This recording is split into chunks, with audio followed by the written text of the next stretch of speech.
Thank you. Got to accept that recording. Thank you so much for coming. Welcome to today's Convergence session. This is on food policy in Maine. My name is Amy Winston, and I'll be doing our introductions. Today is the first day of the 2023 Maine Food Convergence, which is the second statewide gathering for Maine's geographically and topically very diverse food system movement. Our session today is going to focus on 3 recent state plans and how recommendations in these plans intersect with food systems.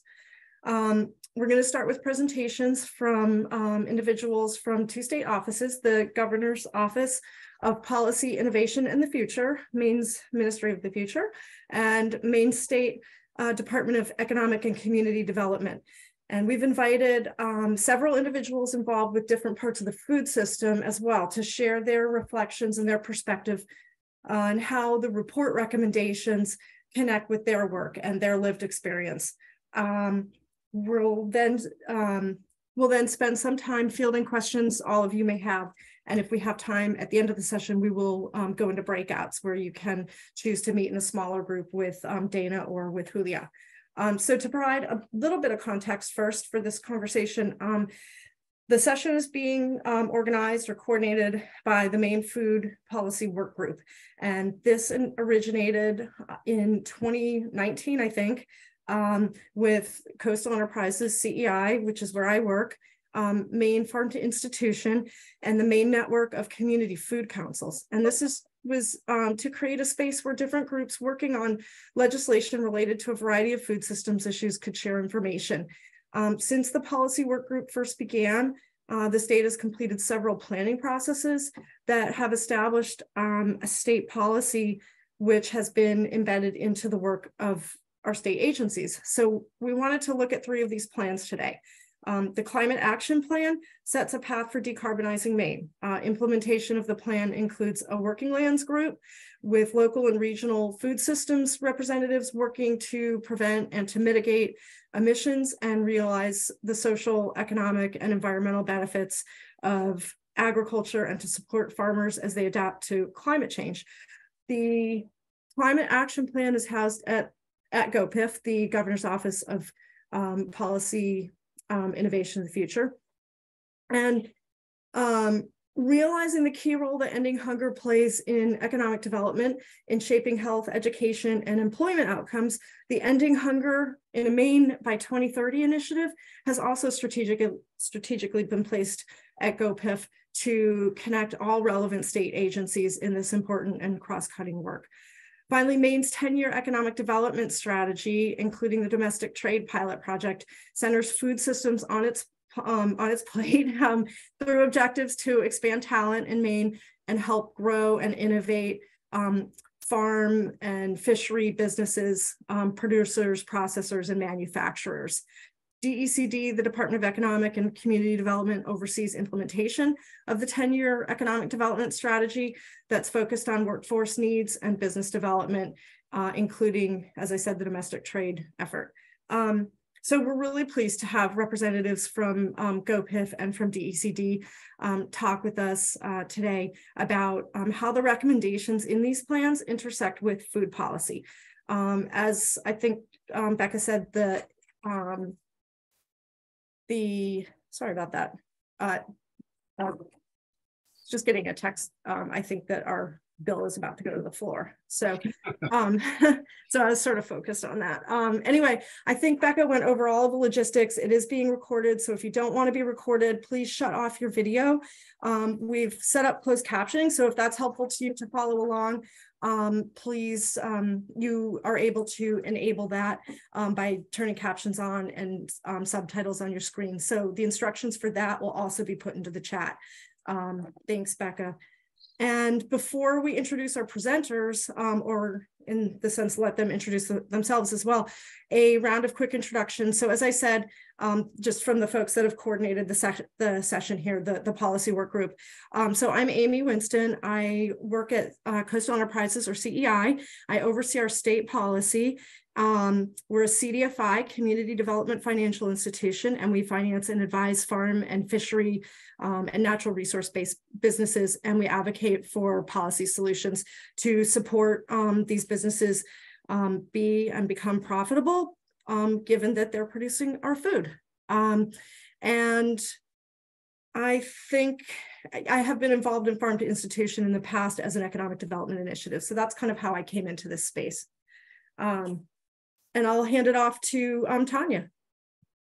Hi, everyone. Thank you, Amy. I just want to express again, just gratefulness for all of you for being here. This is a really busy time of year with the legislature, and I know some of you are putting together other events, and it's just really grateful that you all could be here with us this afternoon to talk about these plans. I work with the Maine Food Strategy and I'm part of the policy work group that Amy mentioned, and I'm going to turn it over to Ken. Thank you. Hi, everybody. I'm Ken Morse. I coordinate the Maine Food Policy Work Group and work with Amy and Tanya and also Renee Page from Maine Farm to Institution and the Healthy Communities of the Capital Area. They make up our lead team. So it's great to work with them on organizing this session. And back to you, Tanya. Thanks, Ken. Okay, so we really haven't rehearsed this, but we're going to hope it all goes smoothly.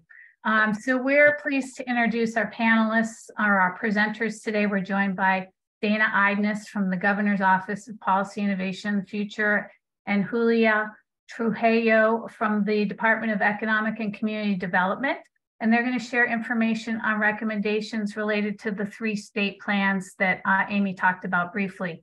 And I think we're going to start with Dana. Dana's presenting on a couple plans. So Dana's going to talk through one, then we're going to switch over to Julia and then back to Dana. Then we're going to have some kind of response and reflection from those of you who agreed to be part of the Perspectives panel. And thank you so much for joining us. We'll start that panel by having you all go around and do some brief introductions of yourselves, and then I'll kind of pitch you some questions. And then after that, we'll have some time for questions and answers. And depending on what the end of the session looks like, we may do some small breakouts, or we may just go ahead and continue with Q&A, just gonna kind of feel that out to see how people are responding. And with that, I think I'm going to turn it over to Dana. Great. Thank you so much, Tanya. I think I just shared my screen. Is everyone able to see that? Yeah, okay, terrific. It's not in, you need to blow it up. I mean, oh yeah, put it in slide view. Yeah. There you go. Better, okay, thank you. Well, it is such a pleasure to be here.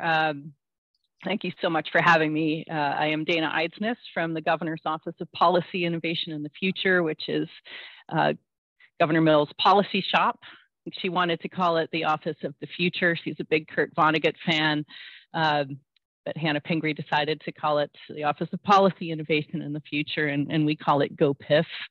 I'm going to talk to you about a couple of different plans today. One is called Everyone at the Table, Maine's Roadmap to End Hunger by 2030. And then we'll hear from Julia, and then I'll come back and talk to you a bit about the plan called Maine Won't Wait. It's a 4-year plan for climate action.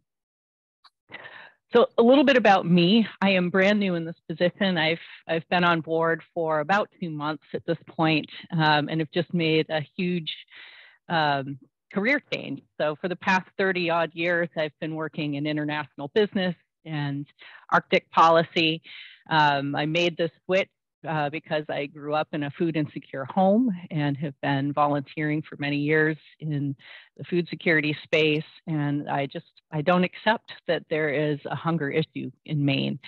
So I find myself here in this new role, and you can see what I've been doing over the past couple of months. It's a very joyful position for the most part. And I've been meeting with partners. I've been to DC for the National Anti-Hunger Policy Conference.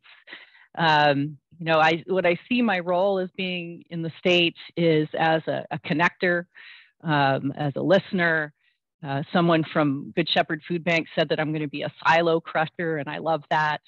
But importantly, I'm going to be the coordinator to implement Maine's roadmap to end hunger by 2030. I'll tell you a bit about that.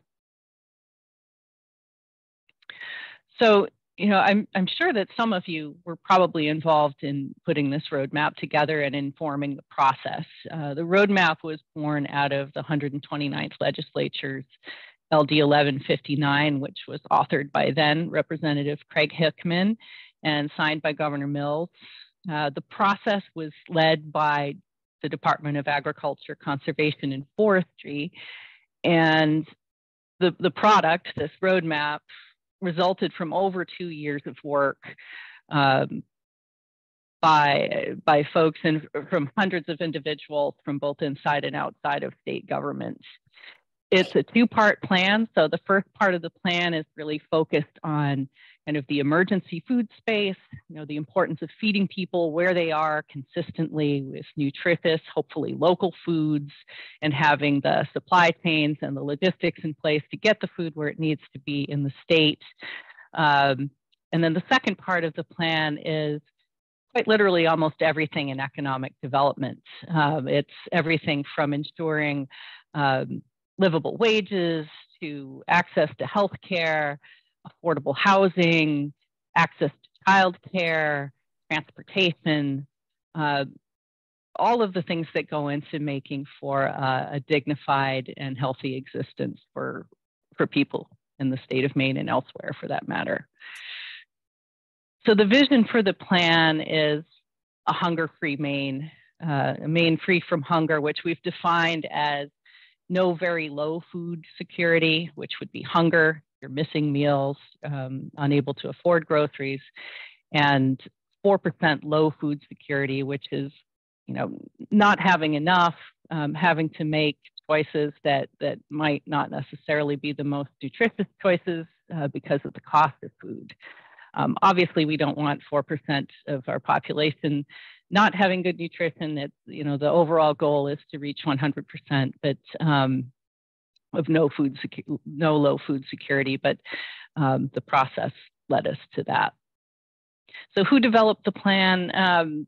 The roadmap leverages expertise from across Maine. It's from cabinet agencies, so the Department of Education, the Department of Economic and Community Development was involved, Health and Human Services, Transportation, the Department of Labor, the Office of the State Economist, GOPIF, my office, was involved.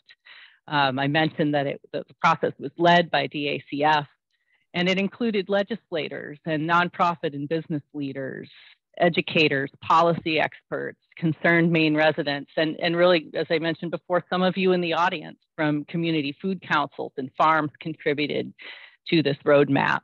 And most importantly, contributors included Mainers with lived and living experience of hunger.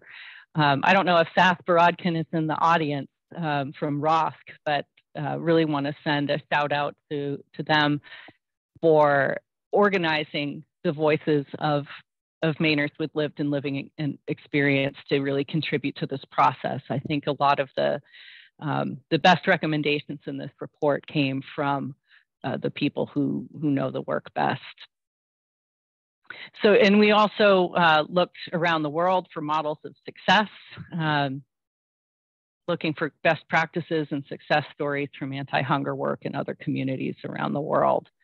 So the result is really a roadmap that's rooted in evidence-based solutions to hunger, the unique nature of the problem in Maine, and the priorities of Maine people. So it is a roadmap that we feel pretty good about moving forward.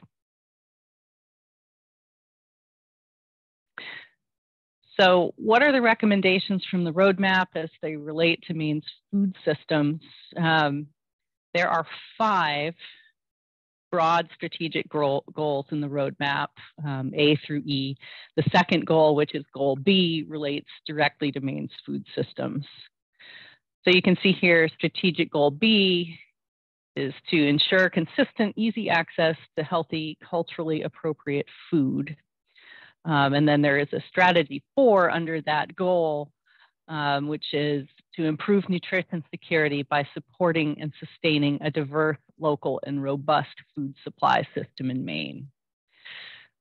Within that strategy, there are proposed initiatives and investments under the strategy, which include, as you see here, investing in and strengthening Maine's food infrastructure. So that's from farmland and working waterfront protection to processing capacity, to distribution networks, really to ensure that Maine grown and produced healthy food is abundant and available for all people in Maine. Leveraging USDA and state-supported programs like Maine Harvest Bucks, Maine Farm Fresh Rewards, Maine Senior Farm Share, the WIC Farmers Market Nutrition Program, Farm to School, Mainers Feeding Mainers, those types of programs, really with the intention that we maximize the use of local foods in nutrition security programs. Particularly those that empower people with the ability to make choices about what types of food they consume. Investing in farm, fishery, and food-related businesses. Roadmap stakeholders decided we should invest in these businesses as a means for creating living wage jobs, enabling access to culturally appropriate foods, and to contributing to thriving local economies. And they emphasized investment in socially disadvantaged producers to address historical inequities. Promoting personal and regional food self-provisioning and self-sufficiency. This is by protecting and restoring farmland and fisheries and encouraging urban agriculture and community gardens. We want to include all workers, including food supply chain workers, in wage and workplace protections. This is to prevent food insecurity among food system workers themselves. And ending hunger by 2030 stakeholders in this process value expanding food rescue and gleaning programs that collect quality food that would otherwise go to waste and redistribute it to food security and other community-based organizations. And although, you know, we're just getting started with implementation of some of these recommendations, some of them are already moving forward through various programs. So a few examples, DACF is investing in farm infrastructure through its agricultural infrastructure investment program. Full Plates, Full Potential, you may have heard the announcement recently that they have a USDA grant that will grow opportunities for our Farm and Sea to Schools network, getting nutritious Maine-grown food into our schools and institutions. And Trouble Street Security Hub, Food Security Hub is another great example. You know, they're very close to expanding to produce and distribute 1 million meals per year. And they're going to have a value-added food manufacturing facility on site to preserve and expand the life of fresh foods, all while bringing farm fresh food and seafood from around the state to Maine people and contributing to our food economy with statewide impact. So there are things in the works. Dana, as you flip to the next slide, I'm going to see if, just for a minute, the slide's coming up kind of small because we're actually seeing the notes on the side. Okay. Do you think we can make the slide that's showing just a little bit bigger, and I can stop, or maybe stop viewing options for a minute? Or slide over the slide there? See all slides, more slideshow options. I don't know if you can see your notes if you do it big like that. Can you see that? We can. It's just no. Sorry, go ahead, Ken. I think if you went back to what you had before, up at the top, it says display settings. I think that might do it. Okay, let's see. Or down at the bottom now. At the very bottom, it says display settings. On the right, bottom right. Yeah, I'm not even seeing that yet. I was thinking under slideshow. Yes, Dana, just hit slideshow. Yeah, hit slideshow and then it'll go to the far left after you hit slideshow. All right, hang on. I'm going to stop sharing and then reshare and see if that comes up because I wasn't seeing the bottom there. Slideshow. At the top. It's right next to animations and Yeah, right at the top. at the Exactly. very top. You're almost there. Keep Go, going. yep. Keep going. Okay, I can't read it because there's Okay. another menu in front of it. There you go. There. Mhm. All right. Share screen. It should say play slideshow. No. Okay. Well, here, let me just finish up because I've got one more slide here, and then I can scoot out and we'll figure this out for the next one. Hang on a second. There we go.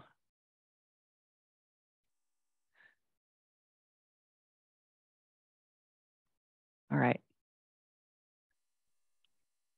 So I'm leaving you with this, that, you know, the work to implement the Ending Hunger by 2030 work is just starting. And we're going to be having the first meeting of the Roadmaps Advisory Committee in June. We'll also be bringing together a broader stakeholder group, which I would invite anyone who's interested to reach out to me about. We'd love to have you as part of that. That's a group that will be inviting, we'll be providing updates to, we'll be inviting input from, and hope to have a once a year convening, if you will, to go over updates on the roadmap. And so that's where I will stop, and we'll let Julia take over. And then I'll come back for the climate change presentation. Thanks, Dana. And if it's helpful to troubleshoot the slides, I can connect with you or okay, probably. But yep. This is great. Thank you. Okay, Julia, how are you doing? We're going to put you on the spot now. We'll see how I do. Let's see. Can you see this? Yep. Can you? Yeah. About that. From beginning. Perfect. Yeah, that's good. Can you see your notes okay? I don't have any notes. I have good old paper. I'm old school. So, so I guess, thank you for having me this afternoon. Thank you, Dana, for this great presentation. My name is Julia Trujillo Luengo. I work for the Maine Department of Economic and Community Development. I say I wear a big sombrero at the department, but my primary role is to implement the 10-year economic strategy for the department at the state. My relationship, my own unique, I guess, lived experience, professional experience with this work is in two, I guess, very special ways to me. I was born and raised in the Canary Islands of the coast of Morocco, which are part of Spain. My mom is from an area near Madrid, between Portugal and Madrid, and my grandfather was a farmer.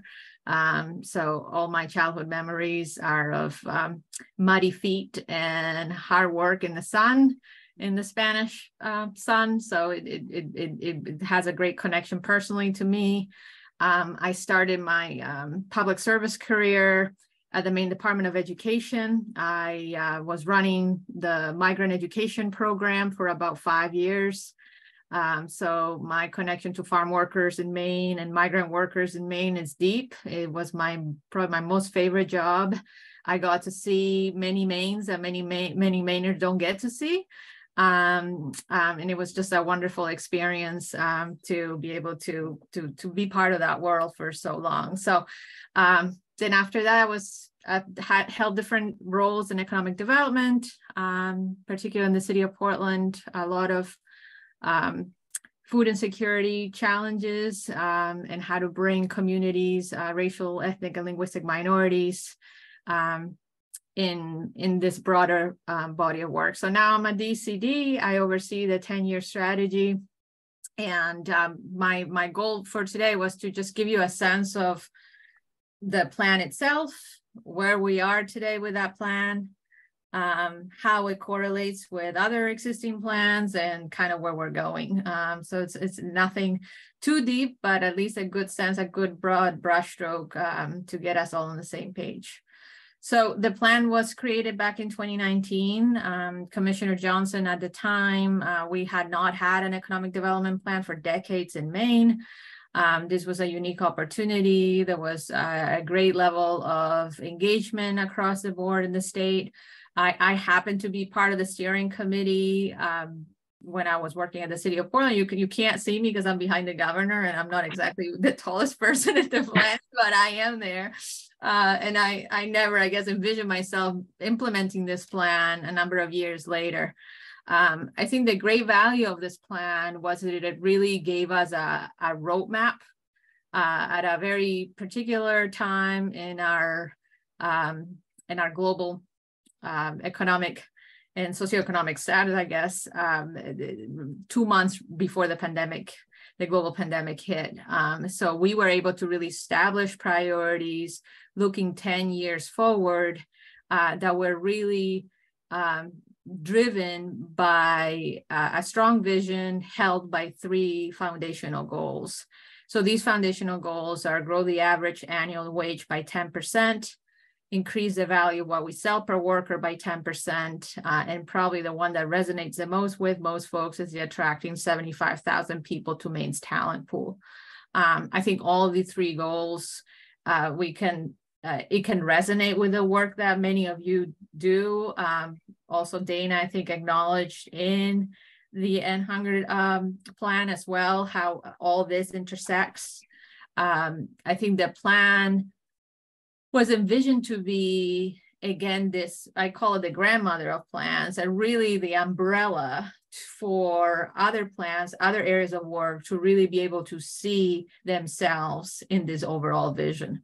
The plan does have 7 specific strategies with a number of actions that try to capture a lot of this work in a series of what I call buckets. Workforce is a very important component of this plan, and it's not only in how we attract talent to the state, which is in strategy B, but how do we really maximize the workers that we currently have, how do we tap into populations that perhaps have been untapped, how do we invest in further training and resources, and of course also strong components of innovation, broadband, infrastructure. I think it calls infrastructure for the first time, even maybe before federal legislation, really calling out childcare and transportation as important, and housing, obviously, infrastructure challenges in our state as well as opportunities. So you also heard Dana speaking of this. So it all is sort of this dialect that we're hoping that the plan really embeds itself into other areas of work across the state. How the plan directly links to this work. If you have read the plan, at the beginning of the plan, I think it sets a very bold statement on calling these very precise thematic themes, calling food, marine, forest products, technical services, making and manufacturing as the sort of the 4 pillars of the plan, or the 4 brushstrokes. I think it goes further to invite us or nudge us to not only think of these themes in isolation, but also in the intersection of this work. And really, if you're familiar with a Venn diagram, where is that intersection, and where are we uniquely positioned in Maine to really advance bringing these components together: technical services, food systems, and marine resources, and making and manufacturing. Furthermore, I think Dana will speak a little bit more on this. Of course, climate and responsible food sourcing and how those 2 areas also intersect is called out very clearly in the plan at the beginning of the plan. how Maine is uniquely positioned in the consumer demand on the Eastern Seaboard, how these trends are not unique to Maine or to the United States, but they are global trends, and how we really can optimize and really take advantage of those trends. And again, it repeats again the intersection of food manufacturing and technical services. Okay, I'll say here that, well, maybe I'll wait until I speak about where we are today. So we are 3 years plus into the plan. I think it was the commitment from Commissioner Johnson and the steering committee from the beginning to have sort of this regular checking of the plan and making sure that we were assessing and reassessing if our pulse was off, if we were really responding to the needs and opportunities in the field. But a global pandemic did happen. We did have some reports in between, but we are positioned today to really be able to come up with the first progress report of this plan. If this presentation would have been maybe 2 weeks from now, I would have been able to give you a lot more detail on this progress report. But what I can say is that I'm hopeful that with every finger and toe crossed, that maybe in a couple of weeks, we will be able to publicize the first progress report of the 10-year plan. What I can share today is in terms of the 3 main goals, and this is just a sneak peek. We are doing well across all 3, particularly when we talk about real average annual wage. The goal was 10%, we're almost at 12%. That represents 7th best growth in the US overall during this 3 years. In the real value of what we sell per worker, we're almost up 13%. This represents 3rd best growth in the US. And when it comes to our 75,000 talent pool, I think probably a lot of you have heard that Maine has experienced historical immigration in the last 3 years that we have not seen since the early 1950s. So in 2021, we were 7th in domestic net migration. In 2022, we were 10th in domestic net migration. And overall in 21, in overall net migration, we went from 42nd to 14th. So this has impacted our talent pool. We still need a lot more folks in Maine. Our labor force participation is among the highest in the country. So we don't have enough bodies to really fill all the jobs. And in order for us to really be able to achieve the other 2 goals, we need a strong workforce. So there's still work to do across all 3 goals, but particularly our workforce challenge persists. When it comes to the 7 strategies, I think what I can share this afternoon is that the progress report, I can say that I advocated that the report would be in plain language, understood by every Mainer that wanted or were interested to read this report. So this is one of the tools that we have at a Progress at a Glance to give everyone a sense of, okay, where is this body of work? Where are we here? Where are we there? So we just had this 2-page display that divides all the actions within each strategy between pending, in progress, or complete or achieved. And as you can see across the board, there's been a lot of work that has taken place over the last 3 years. We're really not behind in any area. Perhaps in promote hubs of excellence requires a little bit more massaging. And I think what I'll say is that similar to, I think, what in Dana's perspective and in her own plan, the 10-year plan was never really intended for us to be the ones necessarily doing the work. In some areas, yes, DCD has taken a leadership role, but it's really to capture the work that is happening on the ground, is to really to elevate that work, is to, I guess, raise the level of accountability across the board so that we're able to row together in a meaningful way. I'm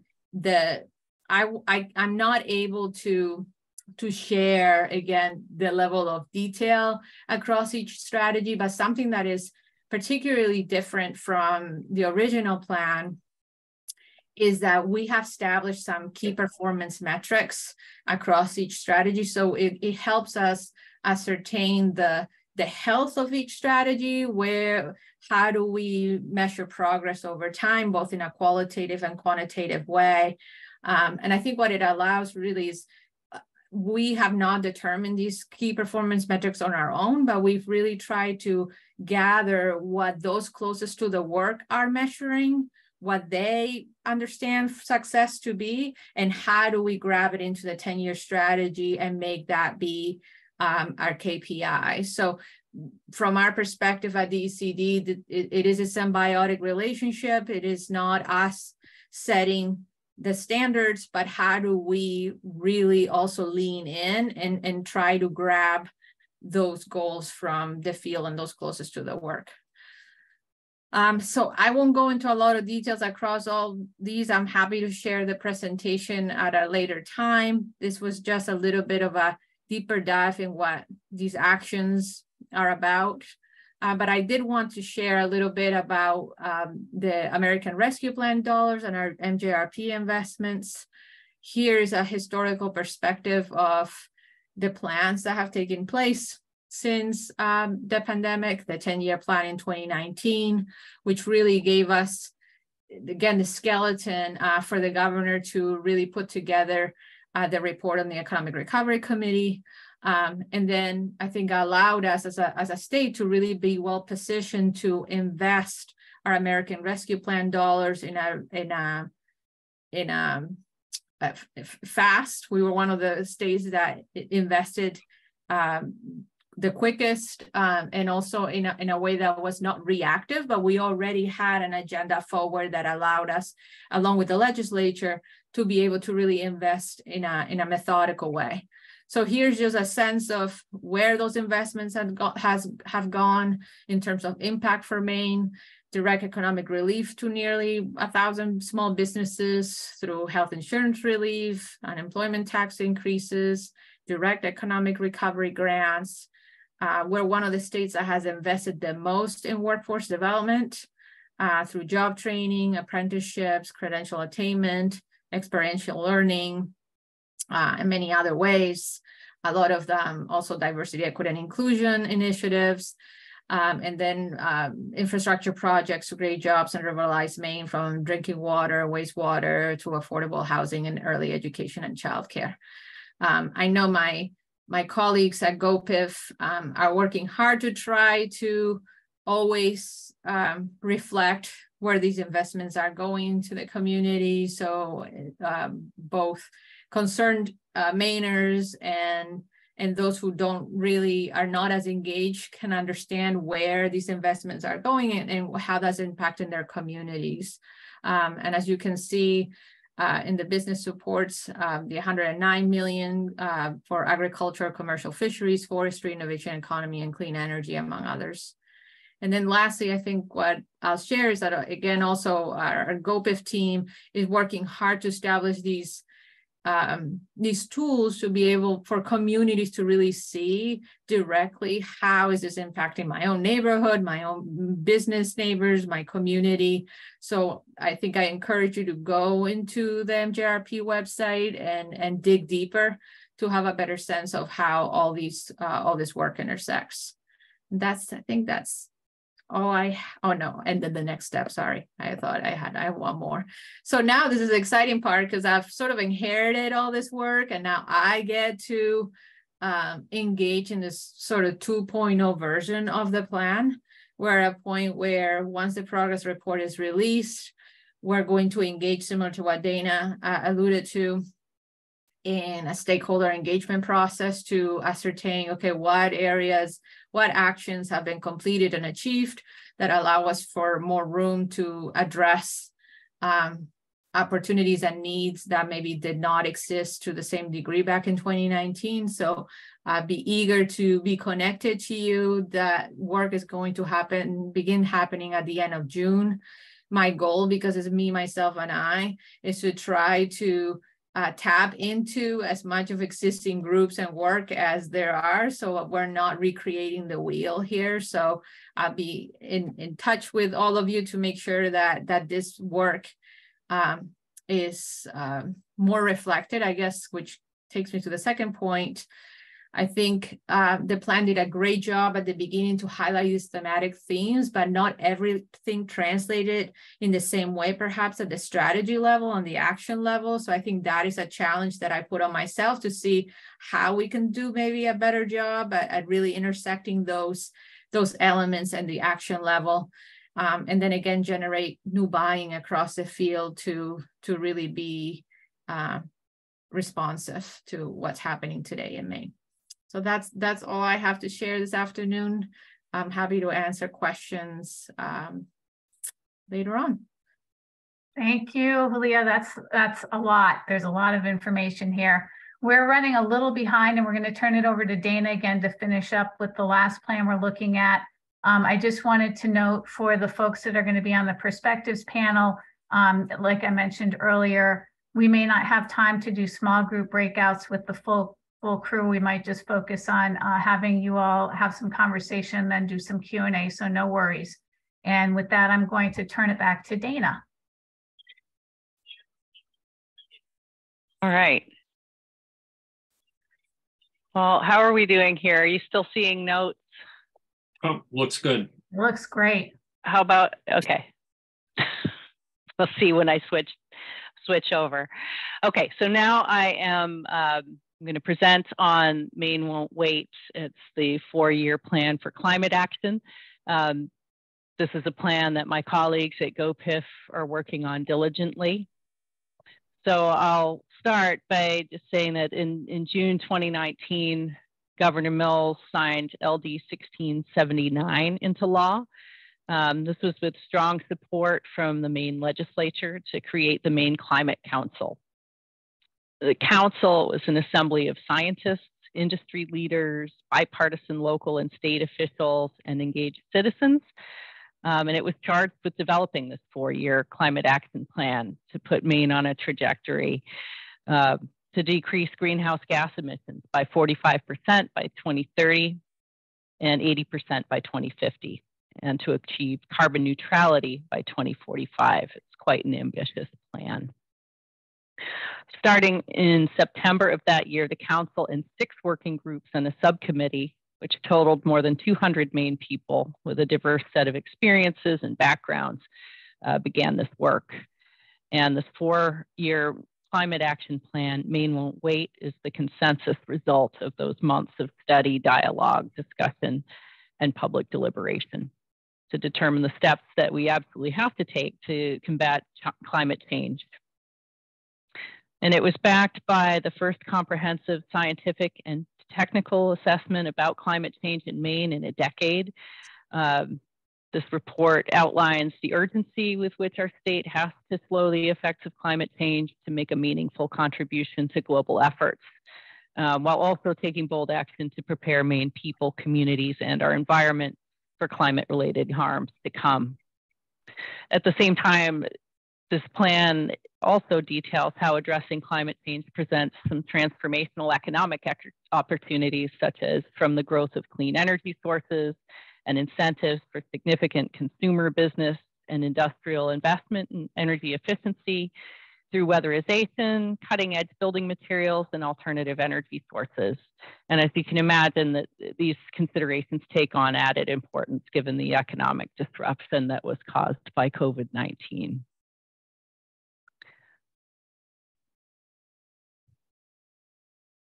All right, are you seeing the next slide?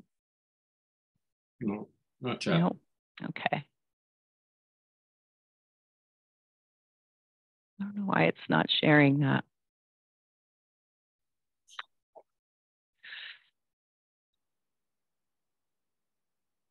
How about now? No? I don't know what's going on here. I'm going to stop sharing and share again. Sorry, it doesn't seem to be working. Let's try this one.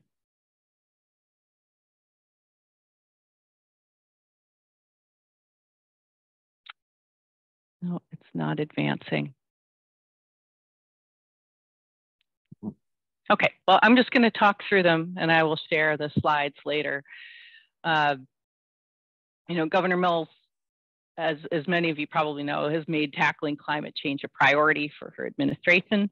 And there are a lot of important overlaps and opportunities to strengthen Maine's food system and address climate change. I'm going to try one more time to share this.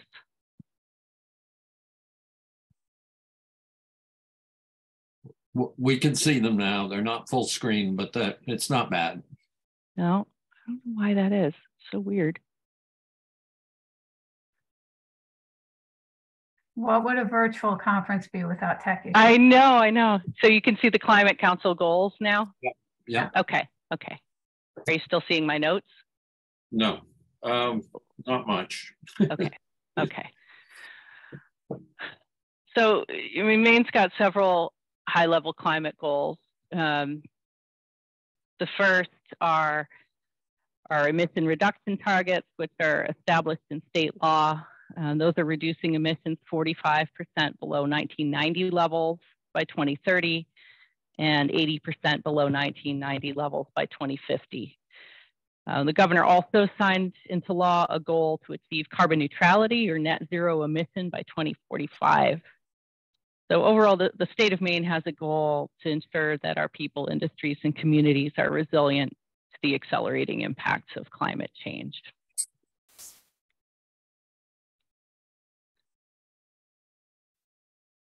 So there was 39 members of the Maine Climate Council that were supported by more than 200 members of 8 subcommittees and working groups.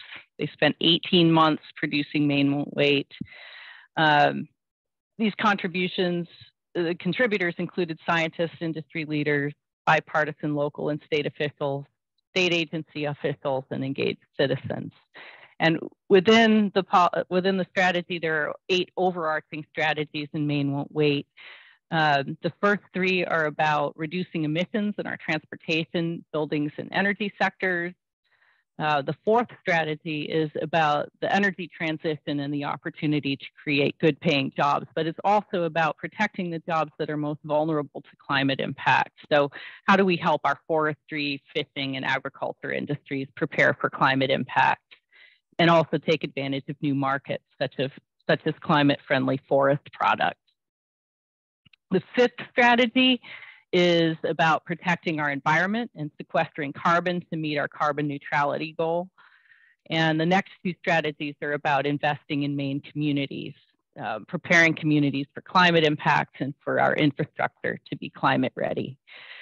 And at last, the plan will require all people in Maine to be involved. So the strategy is really about engaging people to understand the challenges and the opportunities.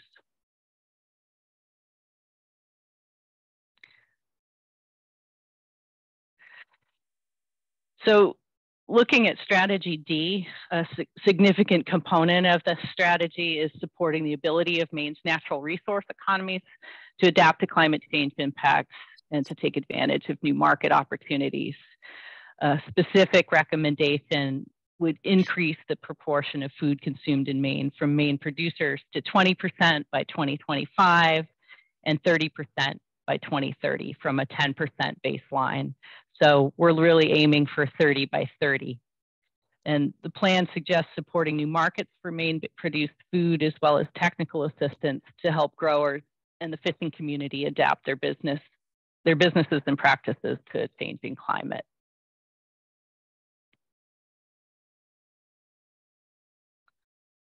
So there is a Maine Won't Wait progress report that came out in December of 2022. You know, there were obviously specific targets within the Maine Won't Wait strategy itself, but you know, despite the specific targets, we found these very challenging to track, and maybe not maybe not reflective of the actual baseline. Obviously, local food systems are really important to the climate plan, and specific targets will likely be readdressed in the climate planning process that's going to start again this year. It's really important that we get these numbers right and we have the metrics to really measure our progress. So that is an absolute priority now and moving forward. And this slide here contains examples of data sources. It's kind of indicative of the challenge of obtaining a realistic picture of the entire food system in Maine, but they are, there's some interesting points in here.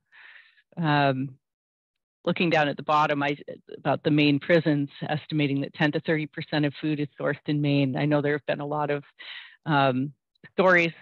I just saw a story in the New York Times kind of recently about Maine's prison system and food, how they're growing food and having food waste programs. And they're really a model for the correction system in the US.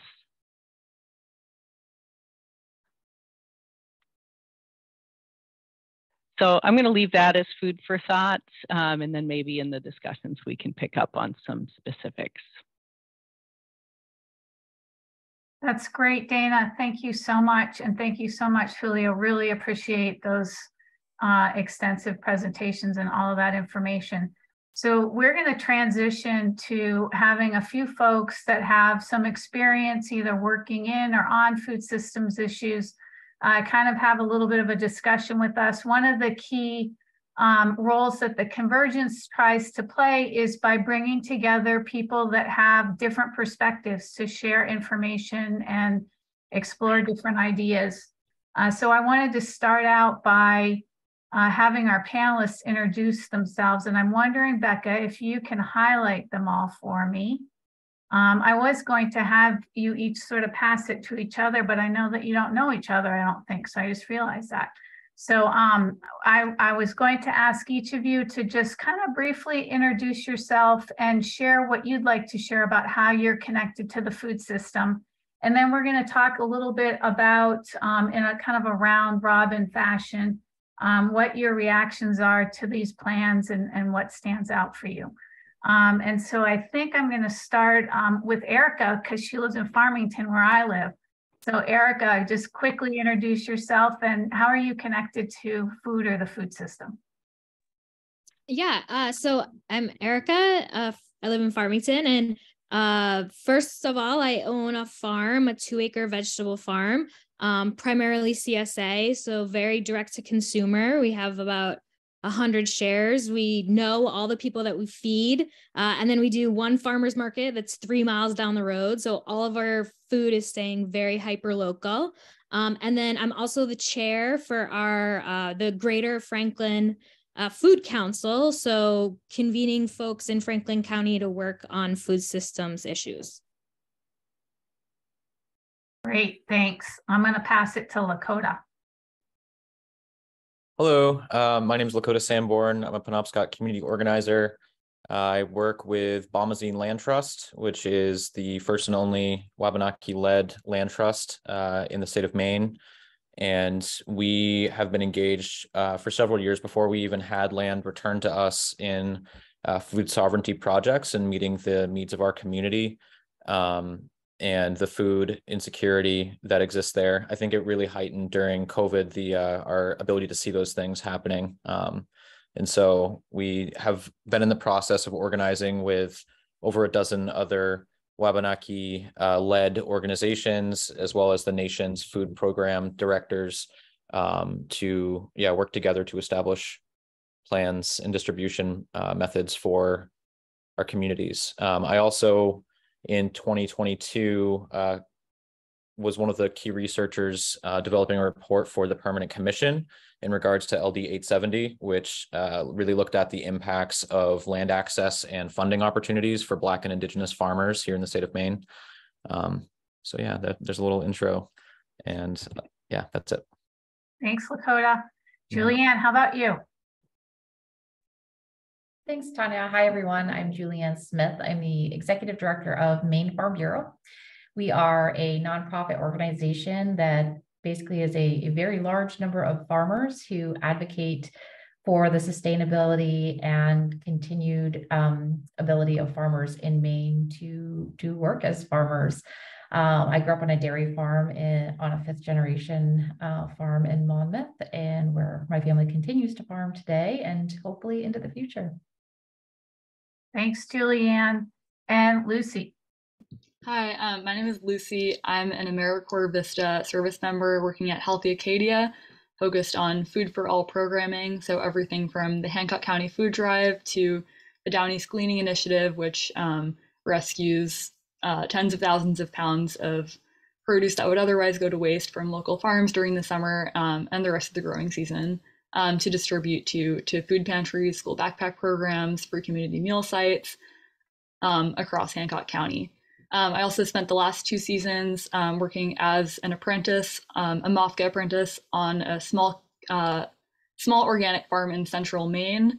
And I have been also involved in climate organizing for a couple of years with MICJ and with Sunrise back when I was in college. And so I'm bringing all of that with me to my perspective. And I'm so excited to be here. Thank you. So all of you on this call know that there are so many more perspectives, even in the small group that we have here today. These issues are all really complex, but I wanted to start by asking this group, all of you that are on this panel, what stands out for you about these plans that the state is working on, some of the policies that have been put into effect or the processes? And we're a fairly small group, so I'd say go ahead and shout it out if you've got something to say, and we'll kind of round robin it and see how it goes. Hopefully we don't interrupt each other, but reactions? Anybody want to start?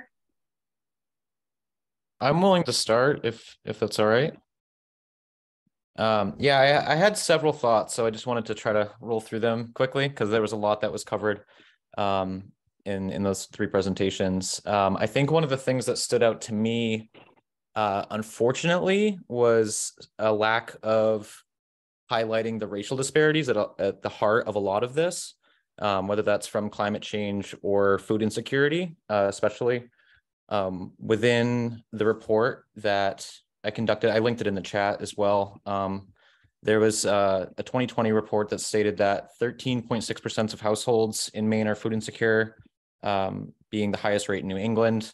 And that rate is 28% people of color experiencing food insecurity and 40% of Black families experiencing food insecurity. So I think within kind of all of the things that were talked about, I'm sure that there are some aspects and elements that focus on a lot of the disparities of food insecurity within communities of color in the state. But I'm just wondering what level of information has been gleaned in working with both Wabanaki and Black and other racialized groups to develop these plans to tackle hunger when we're the communities that are the most deeply impacted by hunger and food insecurity. And along those lines too, within that roadmap, like for example, I didn't notice any of the nations, the Wabanaki nations referenced in the terms of who was developing that research and model. And I think, in terms of the economic development, that's another critical piece that I think needs to be looked at with a real critical eye when we're talking about poverty in the state of Maine. It's not something that impacts all communities equally. We need to really start talking about equity as it relates to people from racialized backgrounds and how they're impacted deeply by poverty and lack of access to things like affordable housing. And, in terms of specifically for the Wabanaki communities, here's another report that I just shared in the chat. There was a Harvard study that was just conducted citing that the Land Settlement Claims Act of 1980 has critically devastated the Wabanaki Nation's ability to develop economically. And one of the best ways to ensure economic development, which would then impact our ability to address some of these food insecurity issues, would be to revise the Land Settlement Claims Act. And this is something that I think really needs to be central to the governor's plan if she's trying to tackle climate change and food insecurity. then she really needs to start doing more to help the communities that are the most deeply impacted by both of those things. Not just Wabanaki people, but Black and other racialized groups. But in regards to the Wabanaki people, the best way, the most central way that she can do that is to support the revisions to the Land Claim Settlement Act, which she stood against last year. So that's overall my immediate thoughts. Thank you. Thanks, Lakota. That's a lot. Don't go away. A couple of things before we have some responses to that or other reactions. I just wanted to introduce Jenna from Canopy Farms briefly. I didn't realize she had hopped on the call. She was also joining the panel. Jenna, do you want to say just a couple words about your connection to food?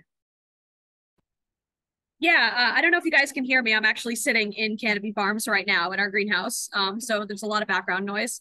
But I'm the director of Canopy Farms. I've been here for a little over a year. We're a small business.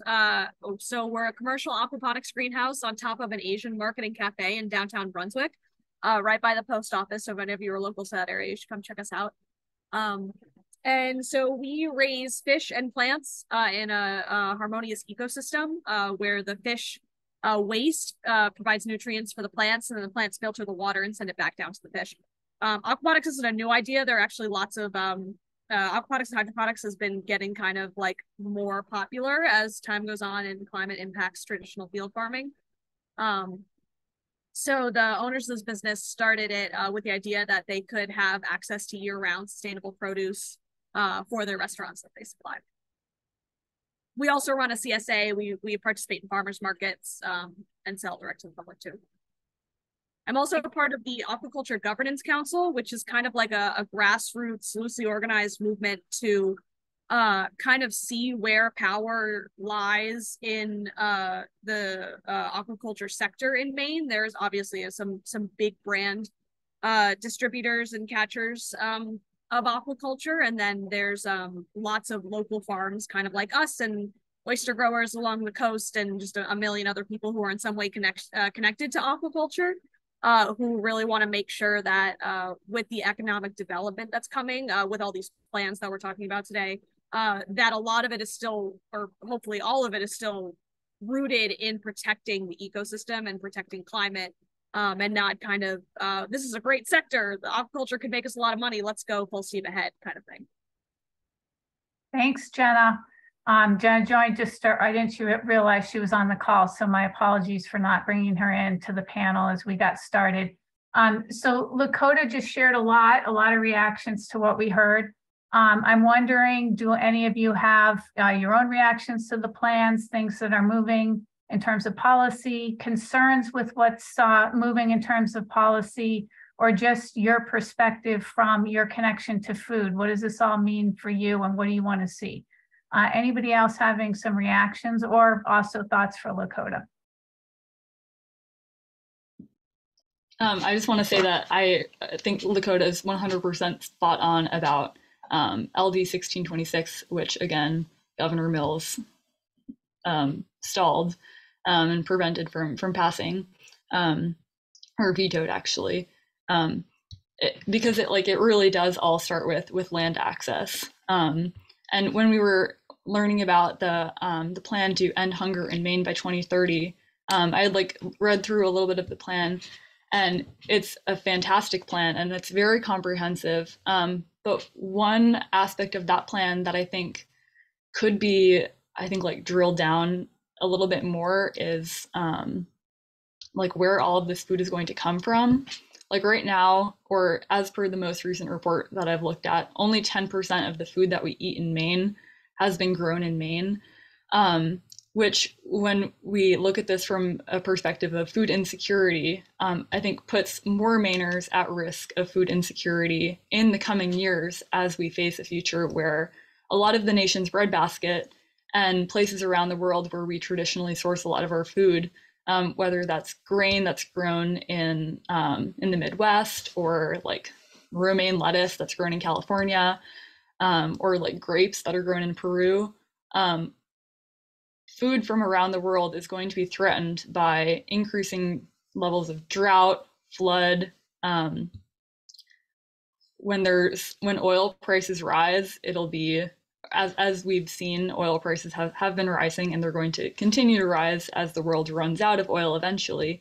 And it's going to be very hard and very expensive to continue to import food that Mainers are relying on from all around the country and all around the world, which is why it's so critical that we have a resilient, locally based food economy and food system here in Maine.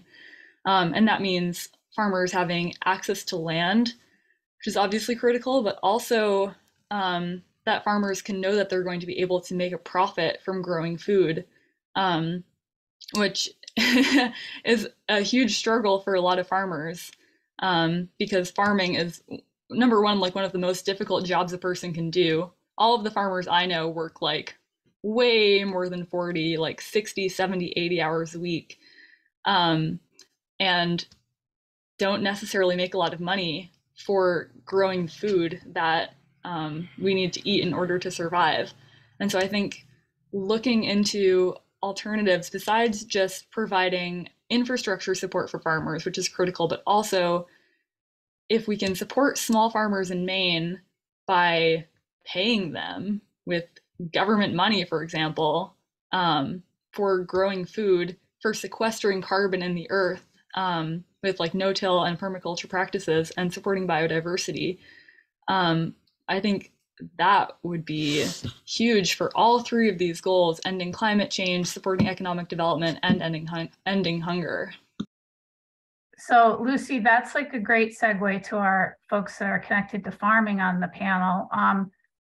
Great points about how challenging it is for farmers to make a living, what that looks like, what needs to happen. What do all of you who are engaged in food production feel about what needs to happen, what may not be in the plan so far, or what you're concerned about that's moving forward?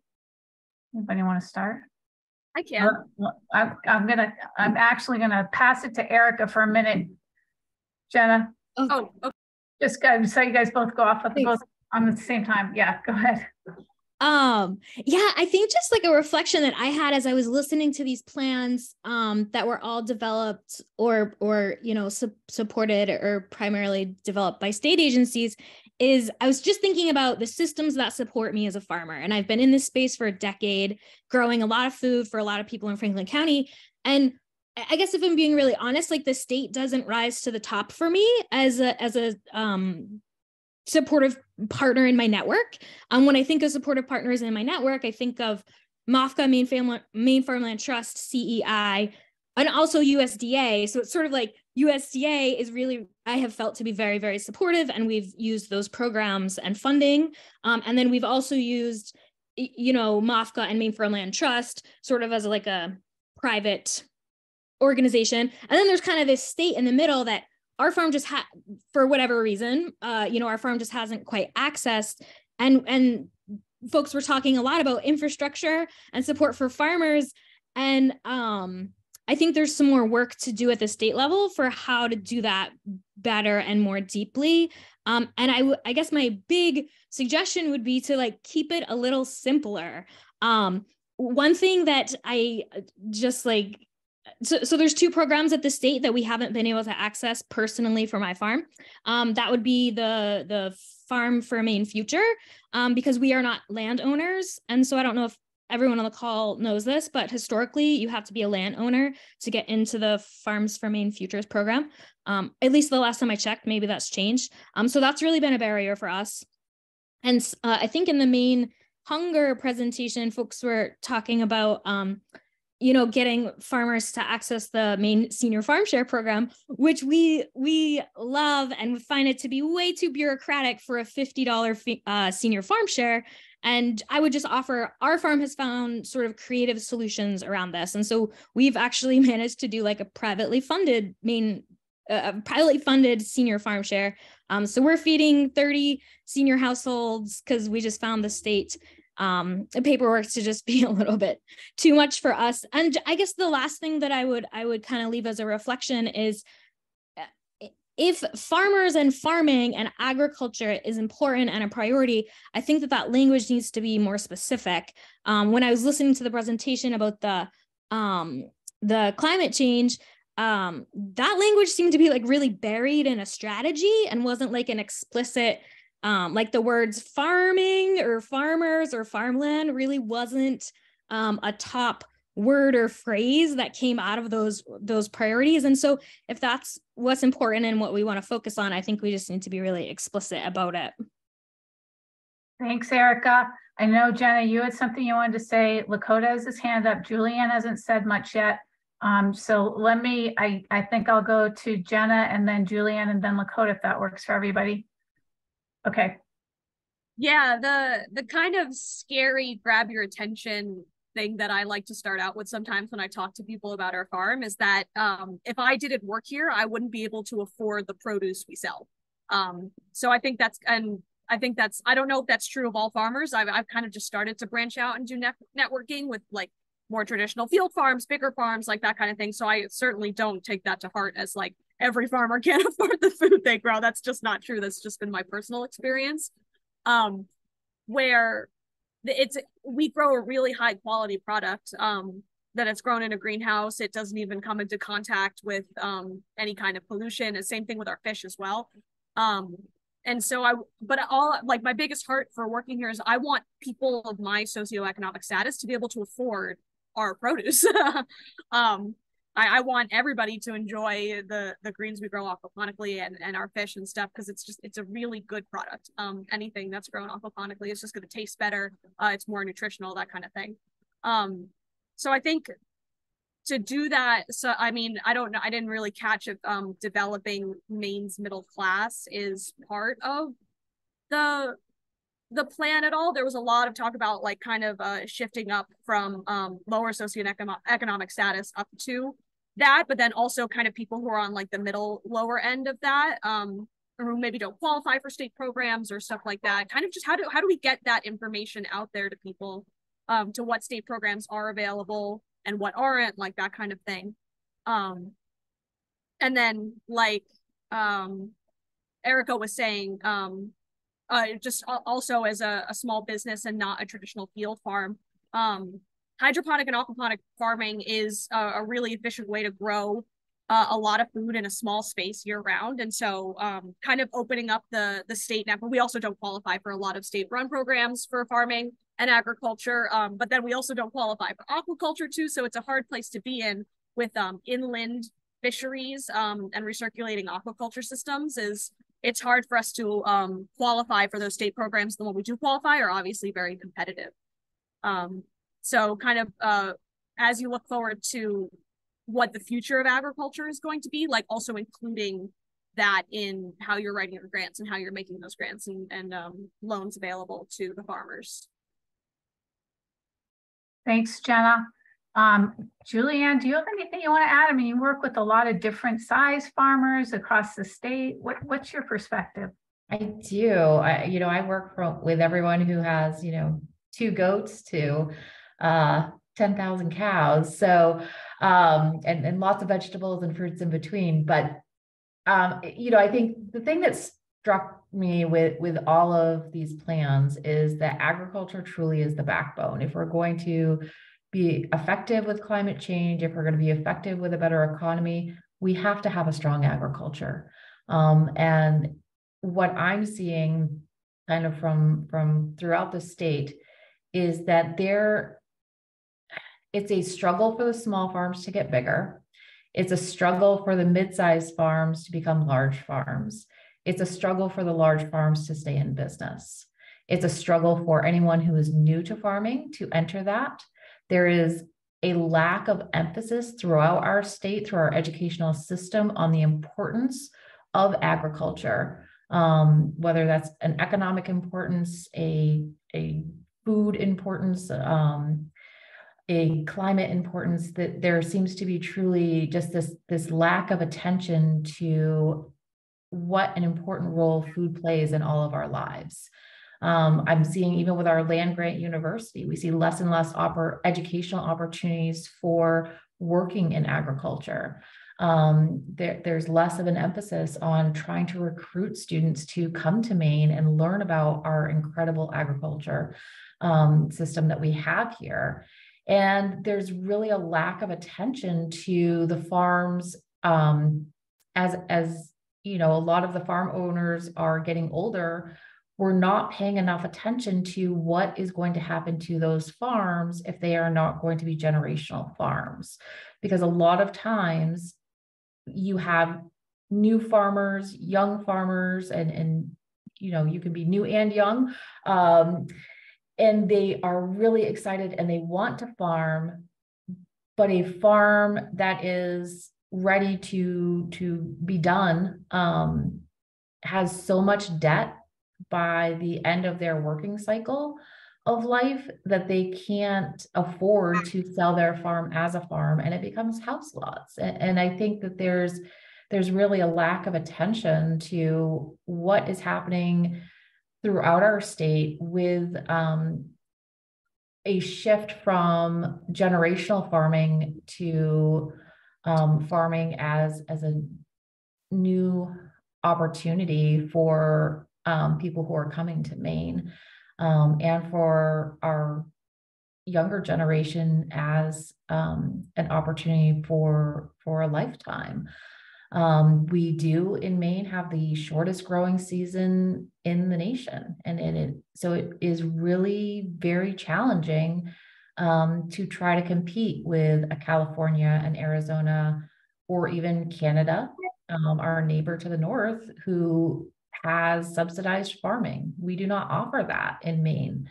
And so even though we're so incredibly important to the goals of you know, of these three plans, it's more of a, there's just a real lack of support to make sure that farms can stay farming. Thanks, Julianne. So we're talking a lot about just the challenges of trying to be in business and stay alive if you're producing food. And I know, Lakota, you had your hand up earlier. Did you want to add something? Yeah, just a couple of quick things. I think that ultimately for me, part of the challenge of this too is birthed out of identifying what the causes are of climate change and ongoing environmental destruction and devastation, right? Like those being colonialism and capitalism. And so it's really difficult at times where we're operating from within this system where business and capital enterprise is being framed as like the way to get us out of this mess, when it's just continuing to chug along the system, right? So I think that part of that is bringing up a little bit of like, I don't know what the word is. They don't seem compatible to me fundamentally. And so I think we need to start developing new ideas and understandings of how we're tackling food systems also outside of, and food insecurity, especially outside of just how profitable is this business? How are we selling our products? Like thinking about it in a market instead of thinking about it in terms of, okay, this is our community's needs. They have food insecurity. They have health disparities. What can we do to meet those needs? Not through, through the process of, capital generation or free markets, but in the sense of, okay, is the state or federal agencies able to provide funding for projects that aren't necessarily based around profits, right? Like none of the Wabanaki projects that I'm involved in do food production on that scale where we're actively selling things outside of Micmac Farms and Passamaquoddy Blueberry. All of the other folks that I know are doing this from funding provided by philanthropy groups, private philanthropy. There's nobody has applied to the DACF for their funding because none of us meet the requirements because we're not businesses, right? So I think that also we need to start talking about how do we move towards more of that model instead of just trying to bolster up the things that are continuing to chug us further along towards extinction, maybe, but that's just me. Thanks, Lakota. So lots of different perspectives on what this could look like and how it could work better for communities and farmers. We have about a little less than 10 minutes left. I wanted to give folks a chance to ask questions of the panelists. I wanted to give the folks from the state that presented a chance to ask any questions they may have. So maybe we could have people post questions that you have in the chat. And also Amy and Ken, I think you guys are monitoring the chat. Are there any questions in there that we want to make sure we get to the folks that are presenting? So there was a question early on from Anna around the requirements work requirements tied to SNAP, and is there anything that can be done by the state agencies working together to disabuse people of the misconception that people are choosing not to work because they're reliant on SNAP and strengthening. And so that was one question that was put out there. Lakota did put links into the Permanent Commission report and to the Professor Kalt's report on tribal economic development. And Lucy put in a link to Maine's food imports to look at import replacement. So I guess I wanted to just say really quickly, I think there's in the Farm Bill, there's going to be a proposal to reform the SNAP E&T program, so to increase the reimbursement. So I don't know, Anna, if that answers your question, but that's access to skills training to help address the mismatch between labor and businesses, so that people can go for credentials of value to get into the jobs that are being created by the businesses, which in these sectors are, these are growth-oriented sectors. So my understanding is that between the skills mismatch, but there are opportunities that are a living wage in these industries. So I'll just put that out there. But I know that the National Skills Coalition is advocating for that to be in the Farm Bill.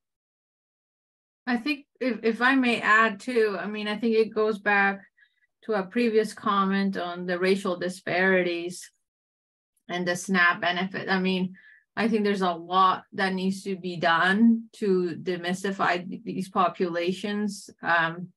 Going back to I mean, I think I was the keynote on the inclusion conference 2 months ago, and something that correlates to me, particularly in our immigrant refugee community, is that we use constant language of connecting them to the workforce. It's like, well, no, in fact, most people in that community are not only working one job, they're working 2 jobs and maybe 3 jobs. So we continue with our language to sort of feed these lies. So I think there's a lot we can do to reshape this message and make sure that at least we're getting those messages right. And going, I think, back to the racial and ethnic disparities, I think there's a lot more than we can do to frame that in a much more, in a bolder way, if we really want to get to our goals. And then I think lastly, I'll say that I think similar to what I said at the beginning, I think the 10-year plan does an okay job in highlighting food systems and this kind of work at the beginning, but maybe doesn't quite translate throughout the plan. So I think I try to think of these kinds of situations as opportunities moving forward, and that we have something that we can work on and improve upon. So for me, it has been super valuable to hear this, not only for my own daily work of validation that sometimes what I think internally, other people are thinking as well, and also that I have I think collective brain power here to be able to reach out and get this input and get it in there as we conceive the 2.0 version of this plan. So just thank you. Thank you, Julia. And I see, Dana, you've got your hand raised. Yeah, just continuing on that. You know, in the process of putting together the roadmap to end hunger, I know that one of the interviews with people with lived experience produced a quote from someone saying, anything that makes poor people have to work harder is not a solution. You know, we're not going to train people out of poverty if the jobs that they're getting aren't paying a living wage. So that is a huge component of the roadmap to end hunger, is looking at working with businesses and really reframing poverty. You know, it is not about a person not working hard enough. It's a systemic issue.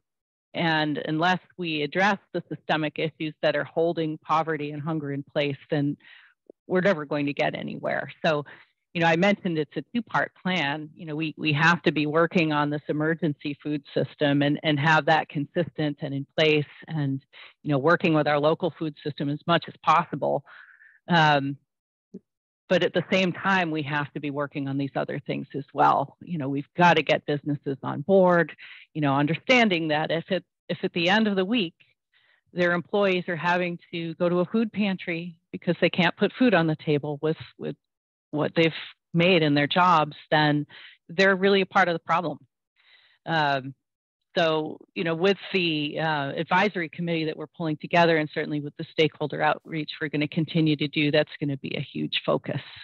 And Lakota, just going back to what you said earlier, I just want to reassure you that in the planning process for the roadmap to end hunger, you know, Wabanaki Health and Wellness was part of that process, very much so, as was the BIPOC community. And moving forward, it's you know, it's truly an important part of the process. We're not just looking for consultation; we want inclusion in this process, and that's the only way we're going to get things where we want them to be. So I hope you feel assured that that is happening. Thank you, Dana. We only have about a minute left, so I want to turn it over quickly to Ken to do some closing remarks, and just thank you all. Deeply appreciative of your time today and your perspectives. And I think we could talk about this a lot more to figure out. Ken, I'm going to turn it over to you. Great. Thanks everyone for joining us this afternoon. I agree that it's very big picture complex, and it would take us an awful lot of time to get all our voices out on the table. We are planning to create a document with both the presentations and the comments, and to use this to some degree as a living document for the policy work that we're engaged in. We also wanted to share that the food policy work group is an open group, and everybody is welcome to join that group, and can get in touch with me. It's just my name, kenmorse@mac.com. I'll put it in the chat if there's time. And finally, just a quick note that the food policy work group helped to launch and continues to support the creation of a Maine Food Policy and Advocacy Alliance, a group that is in development and hopes to provide a space where people with lived experience with food system impacts can have a stronger voice in leading and developing food policy in Maine. And you can learn more about this group at the Convergence session on the 25th, a week from today. So thanks again, everybody. And this is certainly ongoing work, and I'm going to put my email in the chat. Thank you, everybody. Hope to see some of you back in the main room. Appreciate all your time.